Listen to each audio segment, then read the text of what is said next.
Hello, and welcome back to another episode of the Be a Better You podcast. I am your host, Allison K. Dagny, and today we are going to be talking about a very common thing that many survivors of emotional abuse ask themselves, which is, am I the toxic one?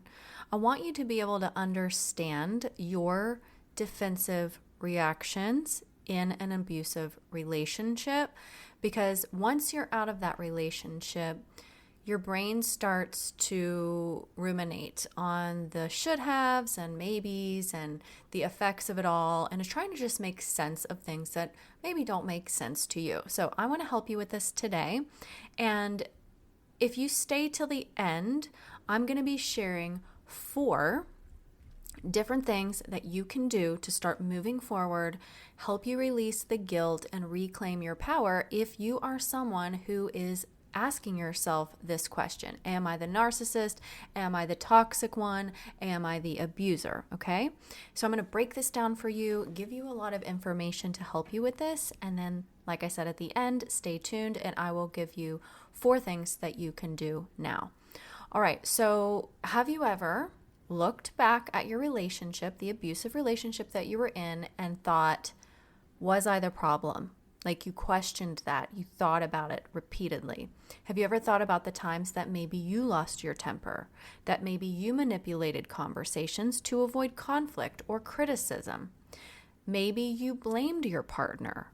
Maybe you called them names. Maybe you lashed out. Only later wondering, maybe I was just as toxic as them. So if this thought has entered your mind, is still running through your mind, you are not alone. And I want to break this down for you in a way that really brings you peace. So first, I want to talk about why this happened. So why your reactions do not make you the abuser, and why your brain is trying to make sense of all the things that happened, okay? And first, I want to start by talking about why victims of emotional abuse feel this way. So, common things that survivors think about, okay? And remember, if this is the first time you're listening to this podcast, I'm always going to be bringing it back to the subconscious mind. Your subconscious mind is running 95% of the show. That's where the healing work begins. So, things that survivors often think about are, like, I did things that I regret, and they'll question if that makes them abusive. If they did something to the abuser out of fear, out of defensiveness, out of anger, right? That is the question. Does this make me abusive? The other thing that goes through their minds a lot is that, well, I manipulated conversations. Maybe I lied. Maybe I tried to avoid conflict, right? Does this mean that I was controlling? That's a question. The other one is, well, I lost my temper, or I didn't tell the truth, or I withheld things, and that's not any different than what my ex did, so I must be the toxic one, or I must be the narcissist, or I must be the abuser. And then another one, this is a big one, is what if I pass this dynamic on to my children? The whole reason that I started this episode is because someone reached out to me on Instagram and was asking me this question. And I was explaining to this person that, no, you're not the toxic one. No, you're not the abuser if you've thought these things. And I'm going to break this down and go through all of this for you in case you are someone who is feeling this way too. So why does this happen? First and foremost, your brain needs control, okay? So when everything feels chaotic, the brain is going to try to assign blame somewhere, okay? And sometimes it turns it inward to you. Sometimes it turns it outward to others, right? So the brain wants to figure out, like, why things are happening and what's the reason and who's to blame, right? So this is normal to have this response of either pointing the finger at others or pointing the finger at yourself. The next thing is that the effects of gaslighting can really, really impact survivors of abuse. So if you are in an emotionally abusive relationship and were repeatedly gaslit, were repeatedly blamed for all the problems in the relationship, and were made to believe that you were crazy and you start questioning your reality, right? That is also going to be a reason why you might feel like that you are the toxic one, because you're taking on what this other person is saying about you. You're starting to believe that, oh, wait, after I've been pushed and pushed and pushed, and then I react, oh, I'm the bad one because I had a reaction, okay? The third one is just general moral awareness. The fact that you're even questioning this shows that you have self-awareness. And the reality is, abusers do not do that. People who are lacking empathy do not ever consider that they are in the wrong or that they could be wrong. Now, do abusers sometimes apologize? Absolutely. Again, that can be a manipulation though. So you have to be really careful to discern, sometimes people will say, well, narcissists will never apologize. Well, I don't necessarily believe that, because I know sometimes they will, and they will do it in order to get what they need and get their needs met. Okay. The fourth thing here is that trauma responses can look like toxic behaviors. So your trauma response, what that means is any way that your body has stepped in to try to help you feel safe. Anything that you're doing, any behaviors that you have is coming from the nervous system's desire to create safety for you. So when you're trapped in a cycle of defense, your reactions might not look healthy, right? But that doesn't make you the abuser. So what I want to go through next is I just want to share a quick little story. I remember working with a woman, I'll just name her Stephanie, who told me that she used to believe that she was the problem in her marriage. And I totally related to this because I was told that I was the problem. I was told I needed therapy. I was told I needed to go to a doctor. I needed to get on meds for my crazy, like all the things, right? And she was feeling the same way. And what she was doing was very, very familiar to me. She would go to extreme lengths to avoid conflict. She would be walking eggshells, carefully choosing her words, anticipating her abuser's reactions, and maybe even like hiding things, like being secretive about things just so that she would not rock the boat, just to keep the peace, right? Even though she knew that if he found out, it would make things worse, it didn't matter. It was like, I've got to either lie or keep these things under wraps so that I don't have to face the wrath or the criticism or the 4-hour conversations or whatever that might be. So she was doing this, and she was manipulating, and she was doing these things, but not because she wanted control. This is what we found out in our coaching session together. She was doing this because she had an emotion that was driving her behavior. She was terrified of what would happen if she didn't, right? So I always remind people that we think that our emotions are what happens first because that's what we feel, right? But truly what's happening is whatever you've got stored in your subconscious mind is rapidly working so fast that you don't have a chance to even know what those thoughts are. But those thoughts are what's creating the emotion. It's not the behavior of people. It's not other people's actions or what they say. It's your belief systems.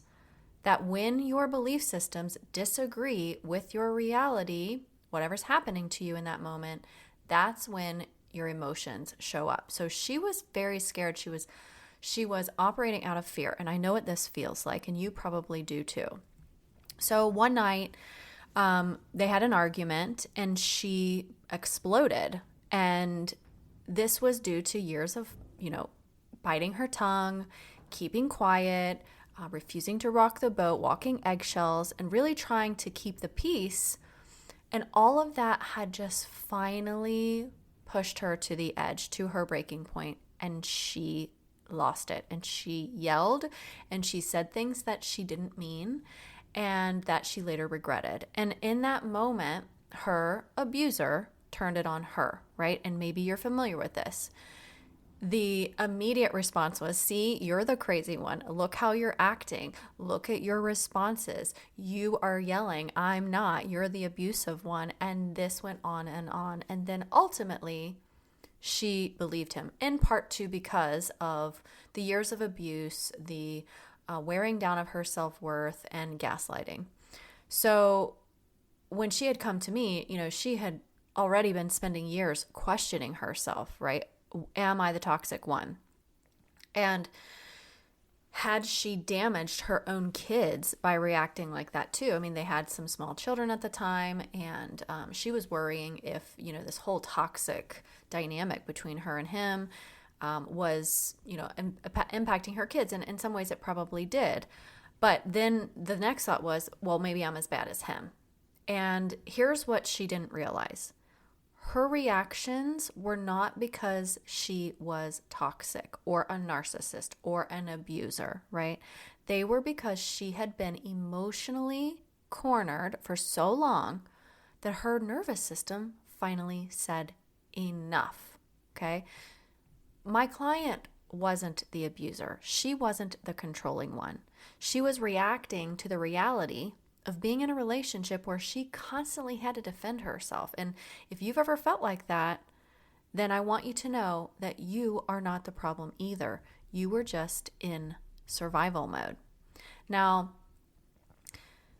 let's talk about this term, reactive abuse, because I'm sure you've heard this and it gets thrown around a lot, but I don't use it.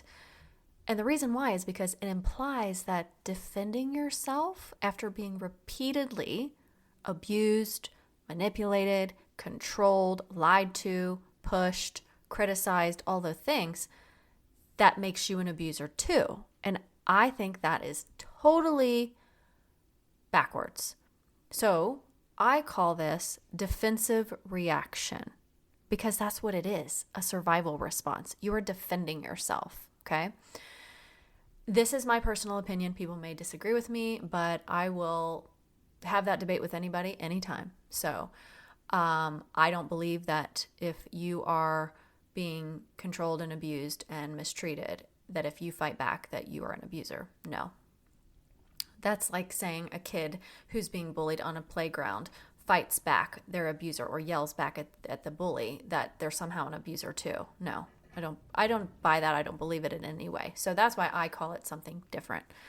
And I really wish that people would start using that term instead of reactive abuse, or a different term, because abuse really isn't part of the equation here, in my opinion. So how does abuse condition you to defend yourself? Let's talk about that. So first and foremost, when you're repeatedly backed into a corner, you will react. That is just nature, right? You might react differently. Like some people could be backed into a corner and freeze. Some people could fawn. Some people could run away. Some people might leave their abusive situation, and some people will fight because that's one of your nervous system responses, okay? When you're constantly criticized, you try to avoid conflict because you don't want to feel those negative emotions associated with that. That doesn't make you an abuser. When your reality is twisted, when people are telling you things, gaslighting you, lying to you, trying to confuse you, word salads and all of that, you're learning to withhold information to protect yourself. So yeah, on the surface, is it a lie? Is it manipulation? Absolutely. But there's a reason you're doing it, for self-preservation, okay? And this is just part of how we help ourselves feel safe and survive. The other thing is that when your voice is silenced, when people talk over you, when people refuse to hear you, when they don't want to listen to you and only want to talk, you might lash out just to be heard. You might raise your voice. You might scream because you feel like you are not being heard. Again, these are defensive reactions, okay? Now, I'd like for you to imagine an animal trapped in a cage, okay? Every time this animal tries to move, it gets punished.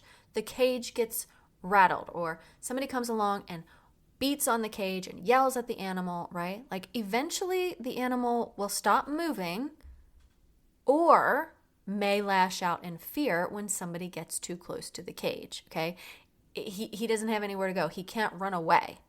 So that's not aggression. That wouldn't be fair to call that animal an aggressive animal when it's been put under these conditions. It's self-preservation and it's basic survival. And it's what happens to victims of emotional abuse. It's no different. So if you're carrying guilt over this, let's talk about why this does not make you toxic. All right. The biggest sign that you are not the abuser is this. You're questioning it. You feel remorse. You're afraid of hurting or hurting others. Abusers just don't do this. They don't reflect like this. They always find an excuse as to why you deserved it. Why you deserved for me to react this way. Why you deserve for me to treat you that way, right? So because you're questioning, oh, maybe I did the wrong thing, and you can feel bad about it, that is a sign that you have this ability to self-reflect, where most abusers do not. Now, how do you know? How do you know that you are acting out of defense and not out of trying to control the situation or the person? First things first, did you feel like you were always walking on eggshells? Because if so, then that means you were in survival mode. People who are abusers don't worry about upsetting others. They don't have a fear of rocking the boat or tiptoeing around, right? So if you were the one always walking eggshells, that means you were in a state of survival. You were in a survival mode.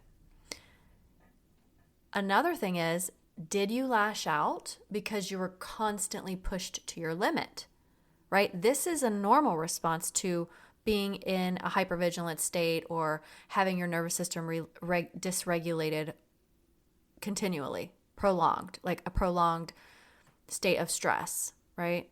This is not abnormal for people who are under stress. I mean, think about just like someone who's under stress not being abused, right? Like if they're have big work deadlines, if they have their kids are acting wild, something bad just happened in their family, they lost a big account, like who knows? Like a lot of people, if they're under a lot of stress for a significant amount of time, you could just say something very simple and they might blow up, they might lash out, right? So being under a constant state of stress like this can result in you potentially erupting, blowing up, yelling, saying things you regret, doing things you regret, that sort of thing. Another thing is, did you try to protect yourself from being emotionally harmed? Okay. Do you feel like you were trying to protect yourself in any way? That is self-preservation. That's not manipulation. You're just trying to protect yourself. So, for instance, if your abuser was constantly verbally accosting you and telling you you were every other name under the sun, right? And like hurling insults at you. If those insults were hurting you emotionally, causing you emotional pain, then you are probably going to try to protect yourself from that happening. So you're going to do things differently. You're going to behave differently. You're going to try to avoid confrontations or conflicts or doing things that might upset that person. And again, that's not manipulation. That's self-preservation. And then the last thing here is, did you ever enjoy hurting your partner? Like in the relationship, did you like hurting them? Okay. If not, you were not the abuser. Now, I'm not saying there weren't times that you might have relished in seeing them suffer because of them making you suffer. Okay. I'm talking about you are taking action. You are doing something to hurt them because you felt happy, fulfilled, and good when you hurt them. If you liked it and you enjoyed it every single time and you never felt bad about it, that might be a different conversation. But if you weren't doing that, you are not the abuser, okay?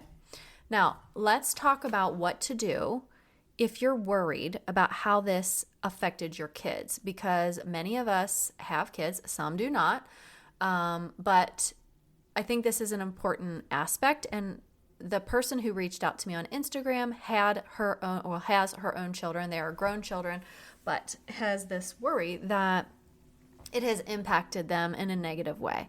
So there's probably a lot of fear about this, right? Like of damaging your children. You love your children. You don't want to damage them.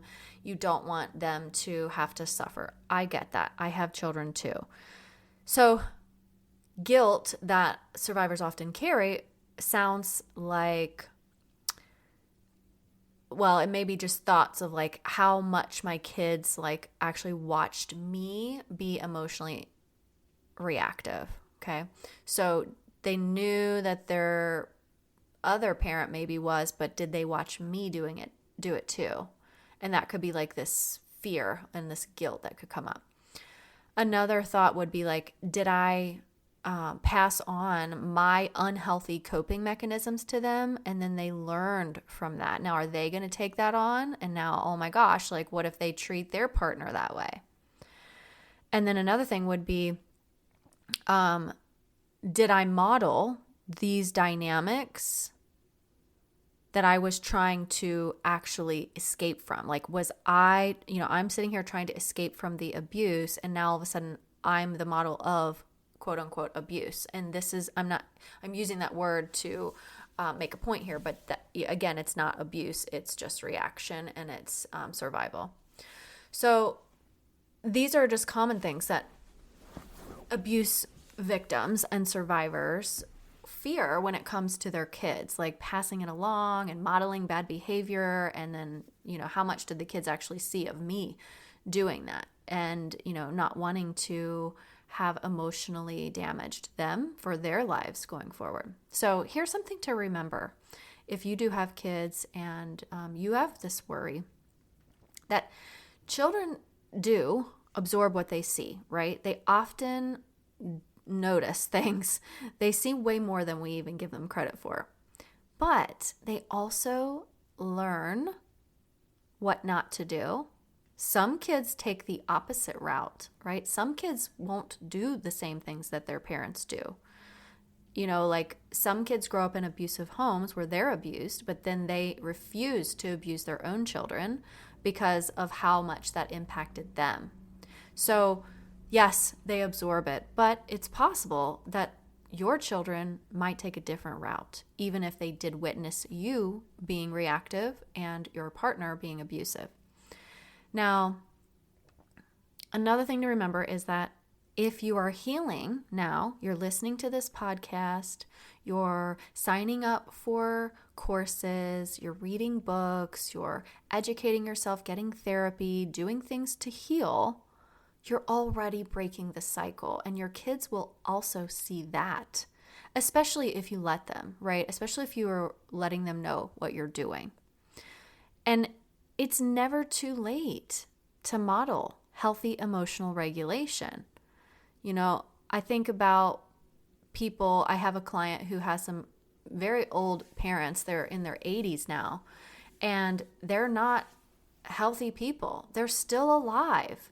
But how great would it be for my client who was abused by these people to see that her parents are trying to make changes and trying to model healthy coping mechanisms and behavior changes and emotional regulation? Wouldn't that be amazing? Yeah, it might be a stretch for somebody who's 80, but like it's really never too late. Like unless you're dead, it's not too late.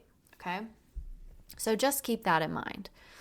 And another thing that you may want to think about here to start a little shift in your perspective is, instead of asking, did I damage my kids? Ask yourself, how can I show them a different way now?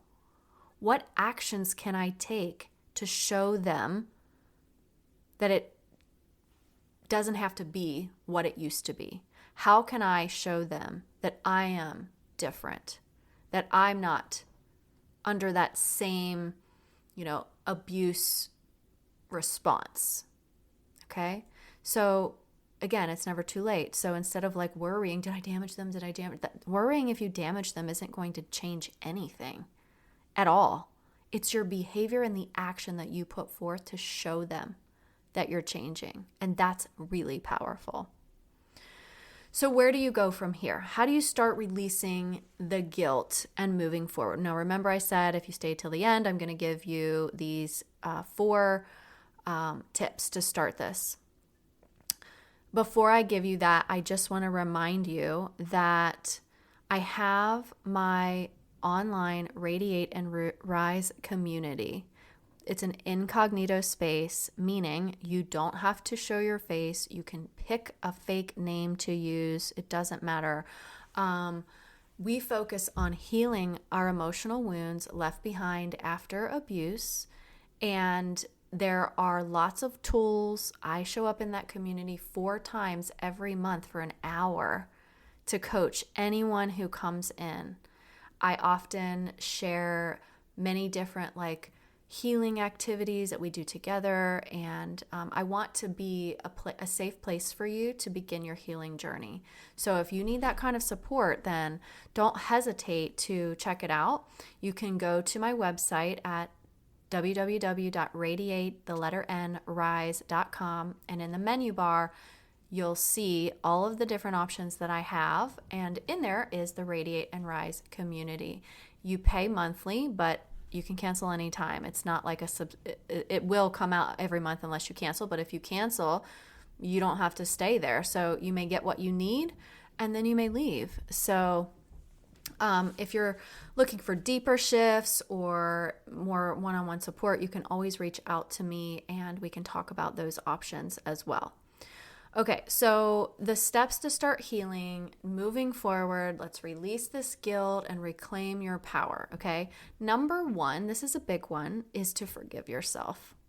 You have to remind yourself that you were doing the best that you could in a toxic environment. So when these things pop up about, oh, I should have done this differently or I should have done that differently, that's holding you in a state of guilt and regret, but you can't change the past. So you may have to say, well, maybe I shouldn't have done that differently because that's all I knew at the time. And I was on that scared animal in the cage, right? So it's shifting your thoughts that are keeping you in that state of guilt or regret, okay? So forgiving yourself is going to be key. Number 2 is to separate your reactions from your character, okay? Your responses were about survival. That is not who you are. That is not your identity, okay? So yes, it is true that the way we behave can influence our character. However, that was an extreme situation. This isn't how you act all day long, every day. You're not jumping down people's throats, screaming at people, that sort of thing. You were in a state of survival. That is not who you are. So it's really important to separate those actions from who you truly are. And the way that you can do this is to really figure out the things that you value. What do you value in your life, in others, in your character? If you say, well, I value really good communication skills, or I value loyalty, or I value kindness, right? Those are the things that are who you are. And when you show your mind, oh, wait, yeah, I am embodying these things, that's your character, okay? Not just the way that you've behaved when you were under duress or under stress or being abused. The third thing is that recognizing that you're already growing, okay? This is important because the fact that you're aware of this at all means that you are changing and means that there's room for growth.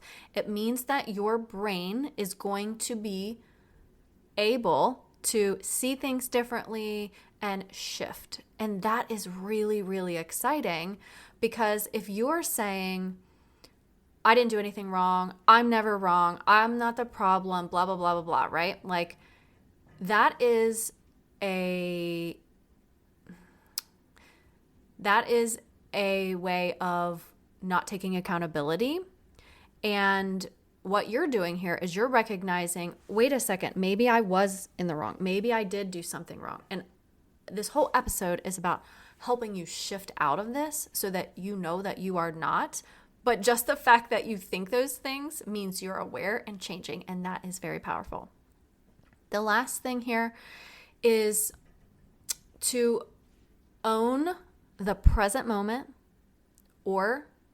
and the future, and not the past. Okay? Because if you keep relying on all these stories from the past and you keep replaying them in your mind, it's going to be hard for you to feel okay now and in the future. So what you do now, your behaviors now, matter more than what you did then. The past is the past. Yes, it happened. You may have regret. You may feel bad for things that you did. But if you're like hanging on to all of that, how are you going to move forward? It's like an anchor that's just weighing you down. So even if you have wind in your sails, you're not going anywhere. So it's really important to think about, okay, that's part of the forgiveness thing too. I can leave this in the past. This is what happened.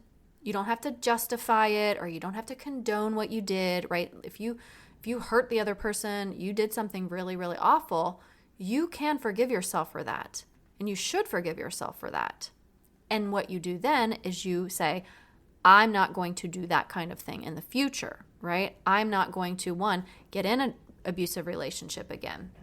I'm going to do the healing work. I'm going to practice, figuring out my thoughts and shifting and reframing. Because what you're doing now, especially like we talked about with the kids and showing people, that matters more than what happened back then, okay? Today is a new day. And the last thing I want to say about this is that really and truly the fact that you're even questioning this tells me that you're not the toxic one. You are the person who survived something that tried to break you, that tried to destroy you. You are not broken. You are not destroyed. None of that. You're still here. You're listening to this podcast. You're learning every day. You're growing. You're healing. And even if you feel stuck, that's a temporary state of being, okay? That's not the destiny of your life. And that's what truly matters, that you're doing all these things now, that you're making attempts to try to heal. So if this episode spoke to you, I want you to do one thing today. Release the belief that your survival response made you toxic. It didn't. You were doing what you had to do in an impossible, dangerous situation. All right, just remember, if you have any interest in working with me one-on-one, you can reach me at allison@radiatenrise.com, or you can check out all of my available courses and my freebies and my Radiate and Rise community on my website at www.radiateandrise.com. And I will talk to you guys next week. Thanks for being here.